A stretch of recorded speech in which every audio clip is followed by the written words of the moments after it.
પ્રાંતિજમાં toll plaza પર સતત ત્રીજા દિવસે આઈટી દ્વારા સર્ચ કરવામાં આવી રહ્યું છે। એજન્સીઓએ મોટા ગોટાળા કર્યાની આઈટીને આશંકા છે અને તેના જ કારણે સતત ત્રીજા દિવસે સર્ચ કરવામાં આવી રહ્યું છે। કતપુર ટોલ પ્લાઝાની ઓફિસ સહિત સંલગ્ન સ્થળોએ સર્ચ કરવામાં આવી રહ્યું છે। સંચાલકોના મોટા ગોટાળા બહાર આવે તેવી સંભાવના, આર્થિક વ્યવહારોમાં ગરબડ કરતા હોવાની આશંકાઓ સેવામાં આવી રહી છે।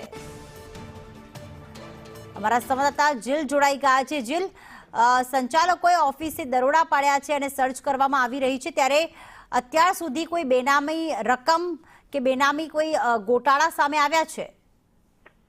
જી પ્લીઝ જણાવી દઉં કે છેલ્લા 3 દિવસથી આઈટી દ્વારા સર્ચ હાથ કરવામાં આવી છે, ત્યારે હાલ તો આઈટી દ્વારા કોઈ સત્તાવાર માહિતી આપવામાં આવી નથી અને તે સંસ્થા છે તેની સંલગ્ન ઓફિસોમાં પણ આઈટી દ્વારા કેટલીક જગ્યાએ દરોડા પાડવામાં આવ્યા છે તેવું પણ સૂત્રો દ્વારા જાણવા મળ્યું છે। અને આજે ત્રીજા દિવસે પણ આઈટી દ્વારા પ્રાંતિજના જે કતપુર ટોલ નાકું આવેલું છે ત્યાં ઓફિસની અંદર પણ દરોડા હાથ ધર્યા છે। આભાર તમામ વિગતો માટે।